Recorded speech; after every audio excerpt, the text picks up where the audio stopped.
I found out the hard way that some people don't need proof to feel powerful, they just need an audience.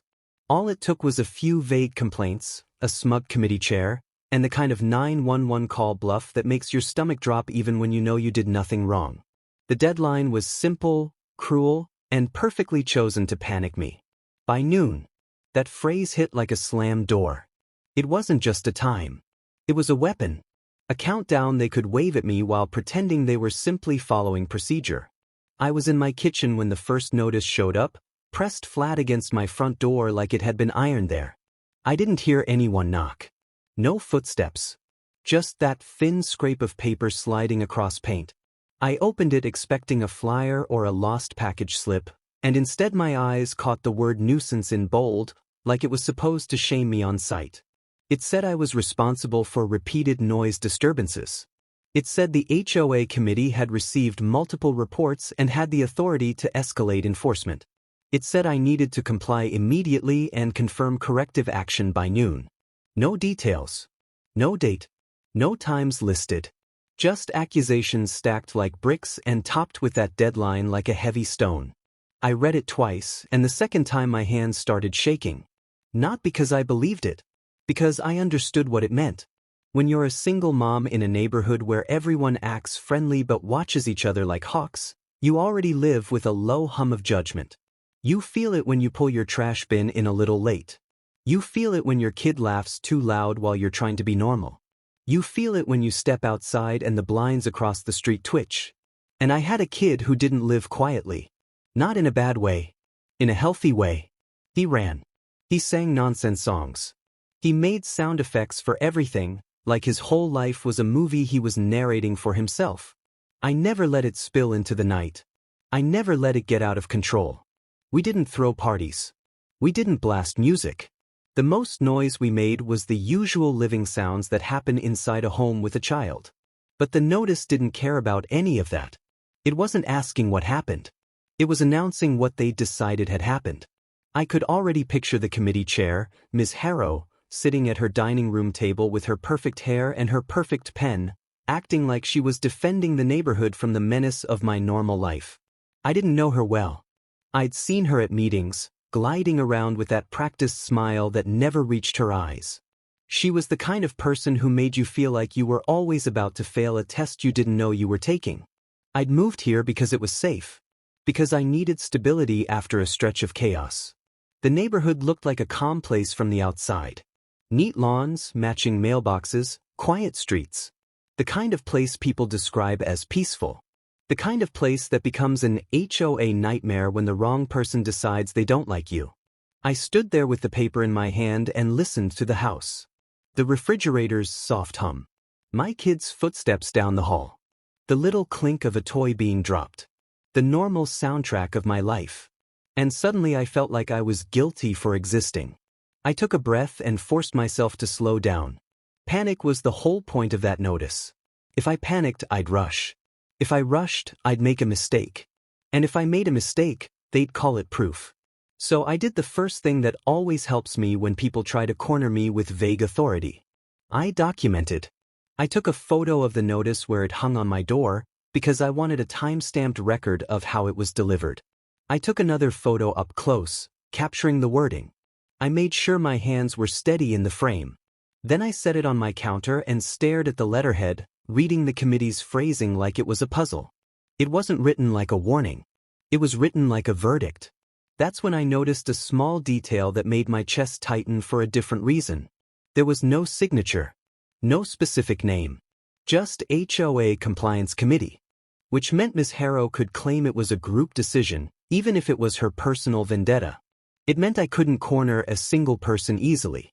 It meant they could always hide behind the word committee while still targeting me like a spotlight. My kid wandered in and asked why I looked mad.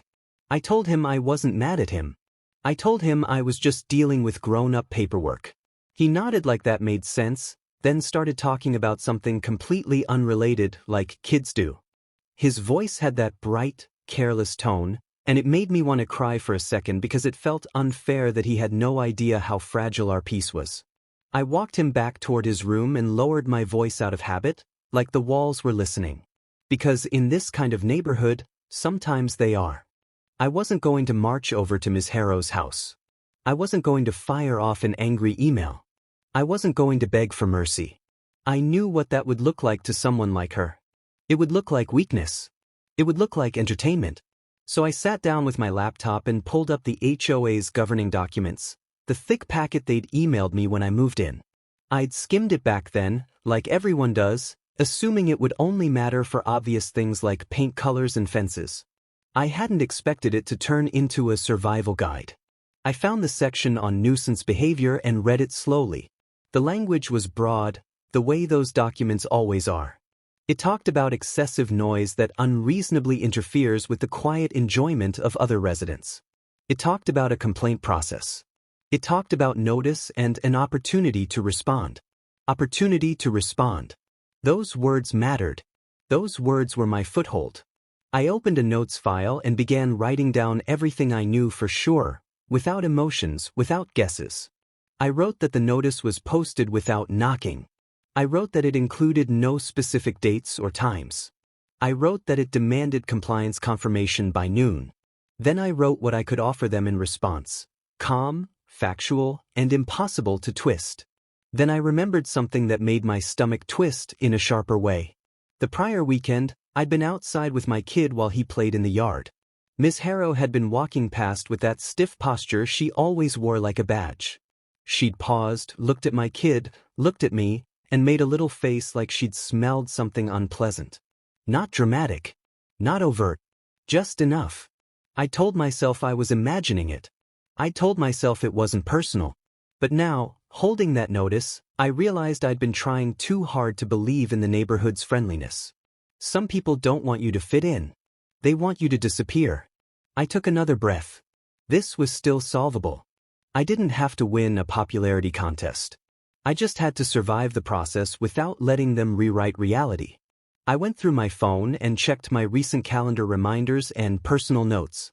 I didn't have anything logged about noise because I hadn't needed to. But I did have a habit of saving anything that felt off, even small things. When you've been blindsided before, you learn to keep receipts. I found an old HOA email thread from when I first moved in. It was about community expectations. Buried in it was a line that said all complaints must be verified by the committee before enforcement action. Verified. That word mattered too. I saved the email as a PDF, another evidence prop I could point to later, and named it in a way that made it easy to find. I wasn't doing anything dramatic. I was building a file. A little case of my own. Then I waited. That might sound passive, but it wasn't. I wasn't waiting for permission. I was waiting for them to make their next move. Because people who bluff don't like silence. They want reaction. They want you to flail. And sure enough, my phone buzzed not long after. It was a generic HOA number, the kind that never has a real person's name attached. I let it ring out and went to voicemail because I wanted a recording. The message was stiff and official, talking about recurring complaints and the potential for further escalation if I didn't take immediate corrective action by noon. There was a subtle little twist in the tone, too, like they were implying the situation was more serious than the paper had said. And there it was, sliding into the threat without saying the word. The kind of call that makes you picture flashing lights in your driveway. A 911 call bluff, dressed up as concern. I saved the voicemail and exported it, another piece of the growing stack. Then I wrote the time it came in, not because I needed to prove the time, but because patterns always tell the truth when people won't. That's when I started noticing something that didn't make sense. The noise complaints were described as recurring, but the notice had no specifics. The voicemail was urgent, but vague. If there were real incidents, there would be details. There would be at least one concrete example. Instead, everything was smeared into a fog of accusation, like they wanted to keep it blurry enough to shape however they wanted later.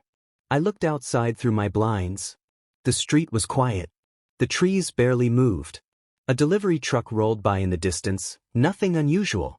And yet my chest was tight like I was about to be arrested for living. My kid asked if he could play in the living room. I said yes, because I refused to turn my home into a museum just to satisfy someone else's power trip. But I did something else too. I pulled out a small notebook I used for grocery lists and started logging. Nothing fancy. No technical tricks. Just a simple written record of what was happening in my house. Normal sounds. Normal times. Normal living.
I wrote down when my kid was watching a show at a reasonable volume.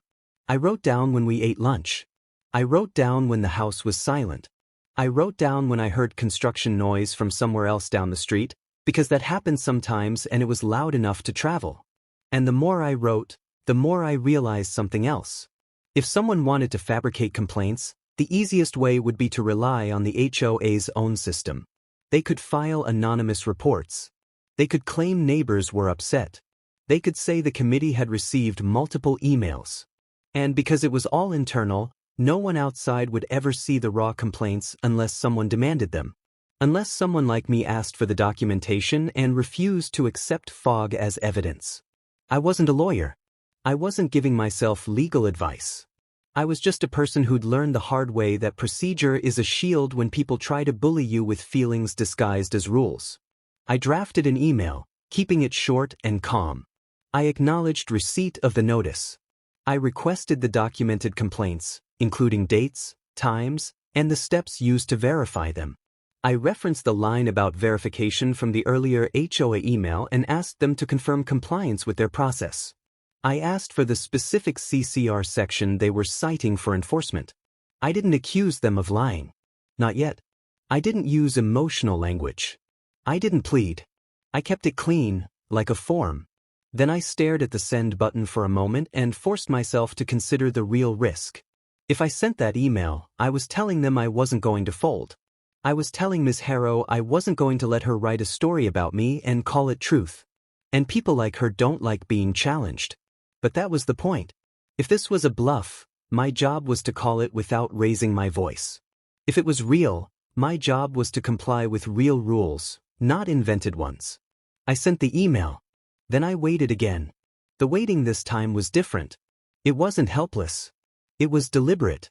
I was watching for their reaction, because reactions reveal intentions faster than accusations do. While I waited, I pulled up the HOA meeting agenda they'd posted online for the upcoming committee session. It was a bland list of items, mostly landscaping updates and general reminders. But I noticed a line that caught my attention, tucked in the middle like they didn't want anyone to focus on it.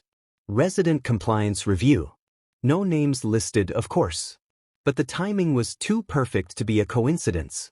And I understood immediately why the notice demanded action by noon.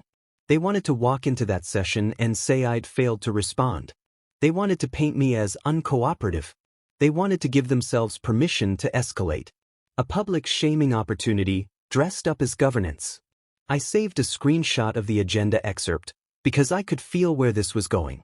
That was my third evidence prop, and it felt heavier than the others because it proved this wasn't just paperwork. This was theater. Then my phone buzzed again. This time it was an email reply. It wasn't from the generic account. It was from Ms. Harrow. The tone was sweet, almost friendly, which immediately made my skin crawl. It thanked me for my prompt attention.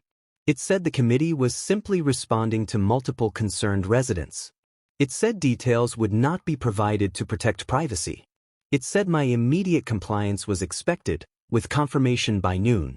Then it added something else, something subtle and sharp.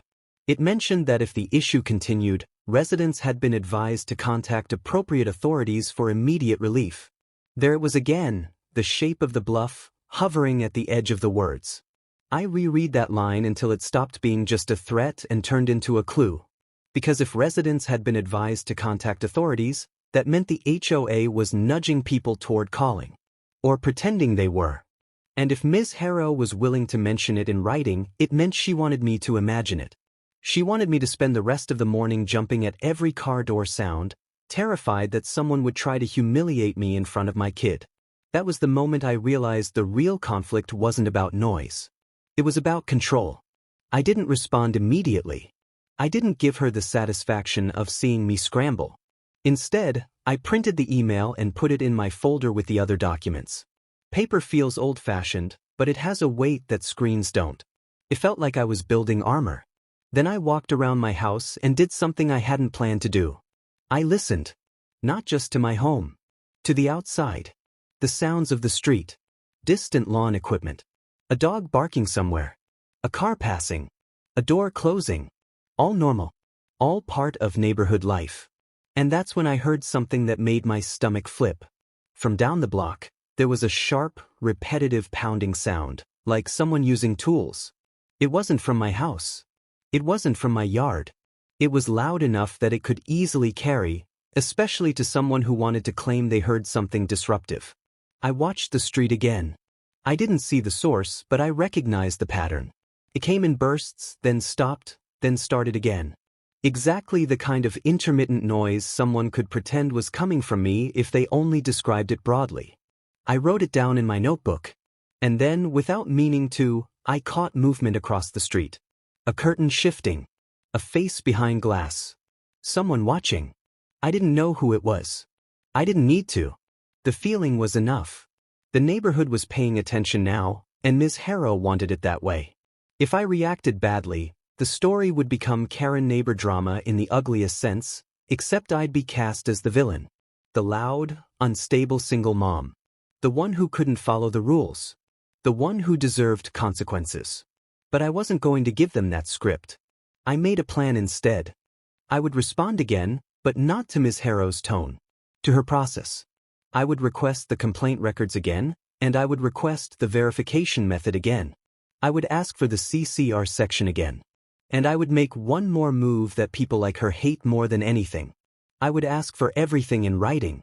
Because when you force a bully to put their story on paper, they either back down or they start contradicting themselves. I drafted the second email and kept it even calmer than the first. I thanked her for her reply.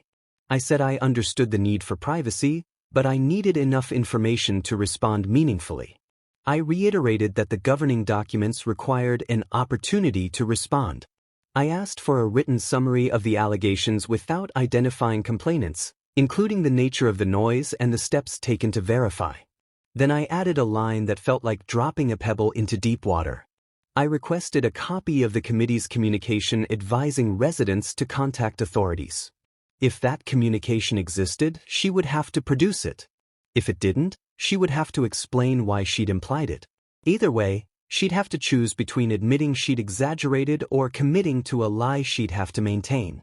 I hit send. Then I walked into my kid's room, watched him build something out of blocks, and felt my chest ache with the strange mix of fear and determination that comes when you know you're being targeted but you refuse to be cornered. The worst part was knowing the clock was still ticking. Noon was getting closer, and I could sense the pressure building, like the whole neighborhood was holding its breath waiting to see if I'd crack. I didn't crack. I kept logging. I kept saving every message. I kept my voice soft in my own home, not because I was guilty, but because I was observing. And around that point, the whole thing shifted from annoying to dangerous. A vehicle rolled slowly down my street and stopped near my driveway. It wasn't a neighbor pulling in. It wasn't a delivery. It lingered, like it was looking for a reason to stay. My heart jumped hard enough that I felt it in my throat. My phone buzzed again with a new voicemail alert, and for a moment I just stared at it, the way you stare at a storm warning on the horizon. I played it. The message was short, official sounding, and it referenced a complaint that required immediate attention. I looked out the window at the lingering vehicle, then down at the printed email from Ms. Harrow, then back at my notebook full of calm notes, and I realized the bluff had stopped being a bluff. They had actually pushed it forward. I had built my paper trail for a reason, but now I was about to find out if it was enough, and whether Ms. Harrow had just walked herself into a contradiction she couldn't wriggle out of. I took a slow breath, grabbed my folder, and reached for the front door handle as the vehicle's door opened outside. Module 1 complete. Module 2 starts next. The moment I stepped onto my porch, I forced my face into calm. Not frozen calm, not fake friendly, just steady. The kind of steady that doesn't invite a scene. The vehicle wasn't some dramatic caravan, just a plain, official presence parked with purpose, and that alone was enough to spike my nerves. An officer stood near the sidewalk, posture neutral, eyes scanning. Not aggressive. Not relaxed either. I kept my hands visible and my voice even, because I knew how fast misunderstandings can become their own story. I didn't argue. I didn't plead. I simply acknowledged that someone had called about noise and that I was willing to cooperate. Then I did the one thing that mattered most. I asked what the complaint actually said. The officer's answer made my stomach settle into a cold, focused weight. The report wasn't about loud music. It wasn't about shouting. It was framed as screaming, ongoing disturbance, and refusal to stop. It painted a picture of chaos inside my home, the kind that makes strangers picture danger. The kind that invites judgment without evidence. My kid was behind me in the hallway, curious and quiet. I didn't let him come to the door, not because I was hiding him, but because I refused to make him part of their spectacle. I told the officer my home had been calm. I said I had received an HOA notice that morning, demanding compliance by noon, and I had been documenting my day since. I didn't say the HOA staged it. I didn't say Ms. Harrow was lying. I just offered facts. Then I did something that felt like a tightrope walk. I asked if the officer could note in their report that I had requested specific details and that the complaint was vague. I kept it polite, careful, and non-confrontational. The officer didn't promise anything grand, but I watched their expression shift slightly, like they'd seen this kind of situation before. Before leaving, The officer asked if everything was okay in the home. Said yes. I said my kid was fine. I said we were simply living our day, and that I believed this was tied to an HOA process issue rather than a real emergency. The officer glanced toward my door, then toward the street, and finally nodded. No drama. No accusations. No harsh tone. Just a quick reminder to keep things reasonable, which I already had. Then they returned to the vehicle and drove off. The street went quiet again, but I didn't feel relief. I felt clarity. Because whoever called had gone beyond petty. They had used public resources to frighten me. They had tried to turn my motherhood into suspicion. And Ms. Harrow had set the stage in writing. That was the moment my fear stopped being the main feeling. The main feeling became a calm, sharp determination. I went inside, locked the door, and sat at my table with my folder open like a courtroom exhibit. I wrote down exactly what happened, not with dramatic language, but with a simple description of the interaction. I noted the officer's neutral demeanor. I noted the complaint description as it had been relayed to me. I noted that the visit occurred after Ms. Harrow's email implying that residents had been advised to contact authorities. Then I listened to the voicemail again, the one that had sounded official but didn't identify itself properly. I realized something I hadn't noticed before. It didn't include the usual identifiers. It didn't sound like an agency message. It sounded like someone imitating one, leaning on buzzwords to intimidate. I saved it again, exported it, and added a written note explaining why it felt inconsistent. Now the retaliation phase began, and it wasn't loud. It wasn't messy. It was procedural. I replied to Ms. Harrow with a calm update that would make her skin itch. I wrote that an officer had responded to a noise complaint and found no issue worth action. I wrote that, for my records, I was again requesting the complaint summaries and verification steps. I wrote that I was also requesting a copy of any committee communication advising residents to contact authorities, since her email referenced it. I wrote that I would be attending the committee session listed on the agenda excerpt, and that I expected the process to follow the governing documents. I didn't add emotion. I didn't use exclamation points. I didn't threaten. I just placed the facts on the table and let them sit there. Then I did one more thing, something so small it felt almost silly, but it mattered. I took a photo of my kid's quiet play setup in the living room, not because it proved anything on its own, but because it matched my written log.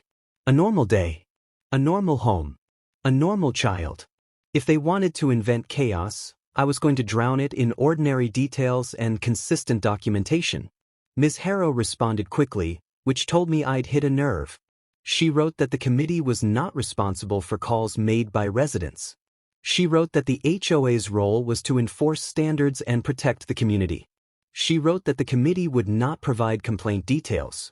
She wrote that my failure to correct the situation would be addressed by noon.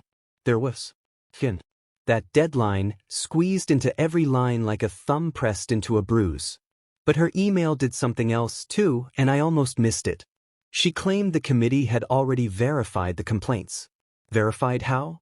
If she had proof, she would have referenced it. If she had documentation, she would have offered a sanitized summary.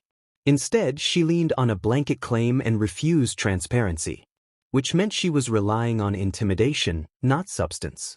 I pulled up the governing documents again and found the section that described the complaint process and the residents' right to respond.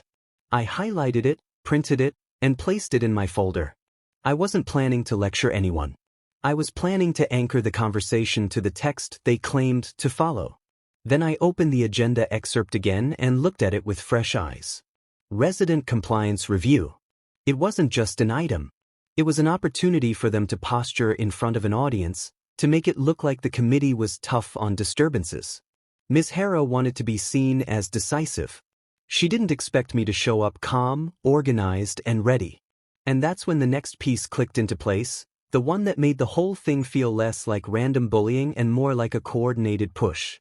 I checked my saved HOA communications and found a recent neighborhood reminder about courtesy and quiet enjoyment.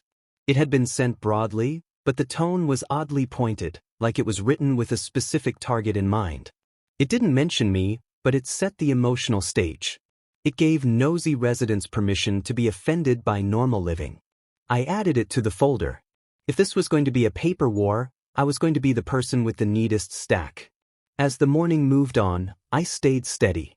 My kid ate lunch. We kept the volume low, but we didn't tiptoe. I wasn't going to train him to fear his own house. Kept my notes. I kept my voice calm. And I kept checking the clock, not with panic, but with focus. Because the retribution they were counting on was my meltdown. They were counting on me to snap at someone, slam a door, send a frantic message they could frame as hostile.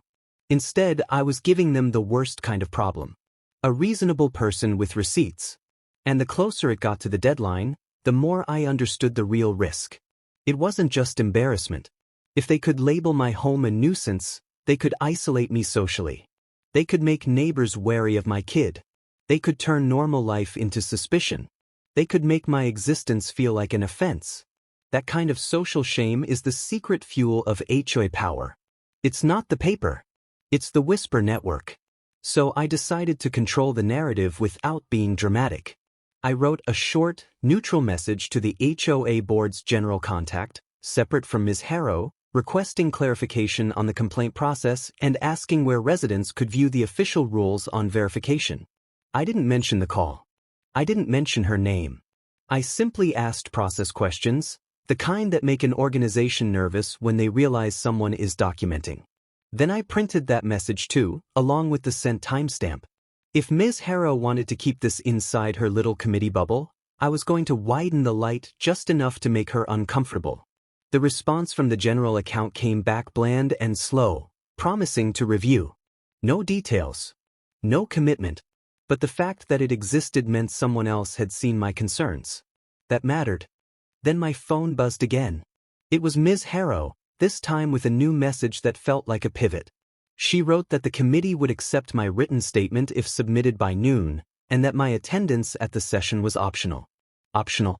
That word was a lie dressed as courtesy. She didn't want me there. She wanted to control the room. I stared at the screen and felt the tiniest flicker of satisfaction, the kind you feel when someone reveals their fear. If she thought she was winning, she wouldn't care if I showed up.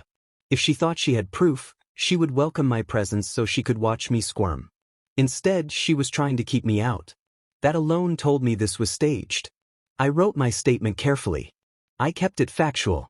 I stated that I had received a vague notice demanding compliance by noon. I stated that the committee had refused to provide complaint summaries or verification steps. I stated that an officer had responded and found no actionable issue. I stated that I had been documenting my day to ensure accuracy. Then I included the key question, still calm, still polite. I asked the committee to describe its verification process in writing and to confirm whether any committee communication had advised residents to contact authorities, since that was referenced in Ms. Harrow's email. I attached the relevant CCR section, highlighted, and the agenda excerpt screenshot. I attached the earlier HOA email line about verification. I attached a copy of Ms. Harrow's email, the one implying calls. I wasn't accusing. I was presenting. And now the trap was set, because she had to choose. If she admitted there was no verification and no communication advising calls, she'd look reckless. If she doubled down and claimed there was, she'd have to produce it. Either way, the more she wrote, the more corners she boxed herself into. I submitted the statement and saved the sent confirmation. Then I did something that felt like the scariest move of the day, not because it was risky, but because it was visible. I walked outside with my folder in hand and sat on my porch steps for a moment, letting the neighborhood see me as a normal person, not a rumor. I didn't glare. I didn't pace. I just breathed. Because by then I knew something else. If Ms. Harrow had staged complaints, she had likely counted on the fact that I'd hide inside, ashamed and scared. She wanted me to look guilty by being invisible. Instead, I was present. The street was quiet. A few cars passed.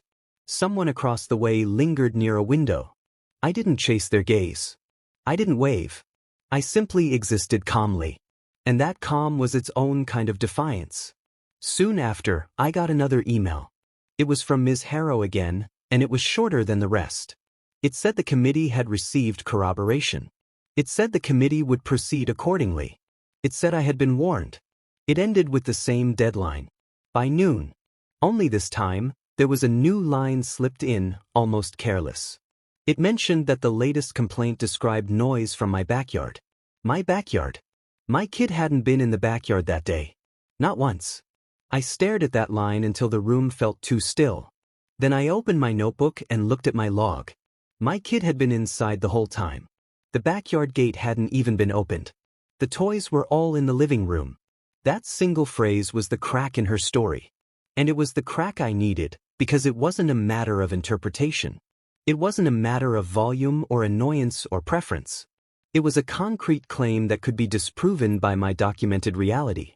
I didn't respond immediately. I let it sit. Then I added one more piece to my folder, a photo of the backyard taken from my kitchen window, showing it empty, calm, untouched. No clever tricks. No tech. Just a simple record that matched my written log. Now I had something stronger than arguments. I had a contradiction in writing. The committee session approached, and I made a decision that felt both terrifying and empowering. I would attend. Not to cause a scene. Not to shame anyone. Just to be present with my documents and my calm, and to insist that the process be real. When the time came, I arrived with my folder pressed against my side like a shield. I kept my face neutral. My kid stayed with a trusted sitter, because I refused to expose him to a room full of adults who treated rumors like entertainment. The meeting space was sterile and quiet, set up to make residents feel small. Miss Harrow sat at the front like she belonged there more than anyone. When she saw me, her expression tightened for a fraction of a second, then smoothed into a polite mask. I took a seat and waited. She began with routine items, moving quickly, like she wanted to get through the boring parts and reach the performance. Then she reached the compliance review item. She started describing the complaint situation in broad strokes. She spoke like she was protecting the neighborhood. She implied urgency. She implied repeated disturbances. She implied a pattern. And then she referenced my backyard again. That was when I stood up, not abruptly, not dramatically, just smoothly, and said I had submitted a written statement and would like it entered into the record. No raised voice. No anger. Just procedure. Ms. Harrow hesitated, then nodded with a tight smile. I walked forward and handed over the documents, keeping my hands steady. The room shifted. Not in my favor yet, but toward attention. People lean in when paper changes hands. Paper feels real. Ms. Harrow glanced through the pages, and I watched her eyes flick to the highlighted CCR section. Then the agenda excerpt. Then her own email, printed cleanly. Then the line about the backyard. Her jaw tightened. I asked a simple question, still calm. How did the